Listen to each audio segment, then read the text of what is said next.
В середине августа 2020 года было принято решение запустить отдельный фонд, который бы помогал людям, которые увольняются, либо уволены по политическим причинам. Тогда же в Беларуси шел большой рост забастовочного движения, и люди тоже хотели донатить на забастовки, которые впоследствии перешли в итальянский формат, но они продолжаются и сейчас. И если говорить о том, откуда взялся BuySoul, его сооснователи, это основатели компании BuyHelp, которая существует с 2017 года. И сейчас есть на данный момент 4 основных фонда, 2 больших, 2 небольших, которые занимаются помощью людям, которые верифицированы, либо под нашей эгидой работают. BuyHelp и BuySoul — это 2 части одной экосистемы, в которую входит несколько фондов. Кроме этих 2 фондов есть еще фонд Media Solidarity. Это фонд, который занимается помощью независимым журналистам, которые попали под репрессии, потому что они, к сожалению, сейчас тоже властью воспринимаются как сторона конфликта. И отдельно еще существует небольшой фонд, который поддерживает деятелей культуры. Но сейчас он тоже будет расти, потому что вы знаете о том, что больше 1000 человек сейчас подписали из сферы культуры обращение, открытое письмо, вот, и поэтому этот фонд тоже будет расти. То есть всего есть 2 фонда основных и 2 верифицированных, которые рядышком находятся. И вы, когда подаете заявку, просто нужно смотреть, к какой категории относитесь. Если вы арестованы, оштрафованы, либо избиты и ранены силовиками во время протестов, то тогда вы идете в BuyHelp. Если вы уволены, собираетесь оставить службу по политическим причинам, либо занимаетесь забастовками, идете в BuySoul. Если вы журналист, независимый журналист, который попал под репрессии, идете в Media Solidarity.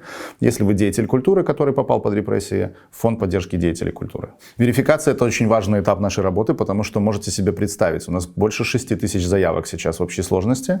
И среди этих 6000 заявок, конечно, могут быть и нерелевантные, когда люди, например, подают заявку о том, что их репрессировали в 2018 году.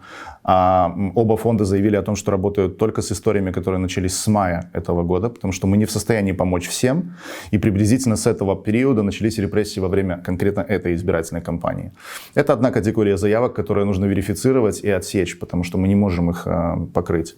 Вторая категория — это люди, которые, например, предоставляют неполный объем информации, и которые потом еще нужно из них вынимать. То есть нужно каким-то образом узнать, было ли это происшествие, есть ли какие-то дополнительные верифицирующие факторы, как-то там документы, свидетельские показания, видеозаписи, интервью и тому подобные вещи.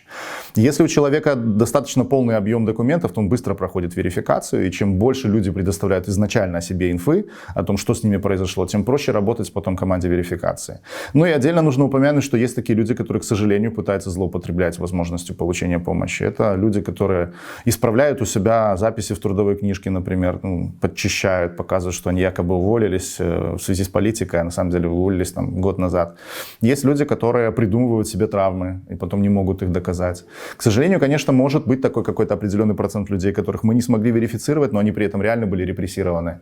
Этого нельзя исключать. Однако качество работы команд верификаторов фондов такое, что мы отсеиваем нерелевантные заявки и максимально пускаем дальше в работу те заявки, которые соответствуют тем целям и задачам, которые поставлены перед фондами.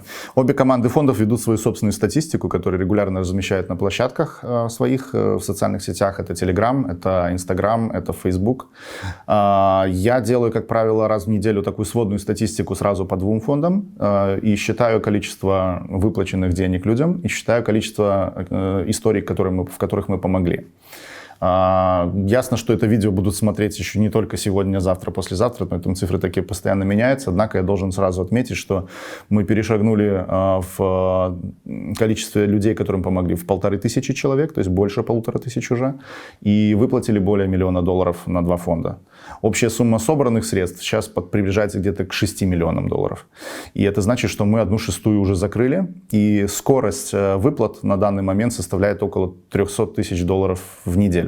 2 фондами сразу. Когда мы только стартовали всю эту историю в 2017 году, когда только-только начинался BuyHelp, у нас было принято решение, что мы делаем короткие, быстрые кампании, в которых собираем суммы, быстро их раздаем, и это не отвлекает от основной работы очень сильно. То есть, максимум месяц мы на это теряем. Там, кусок жизни, конечно, ты этому отдаешь, но ты при этом более-менее нормально понимаешь, что ты из этого быстро выскочишь.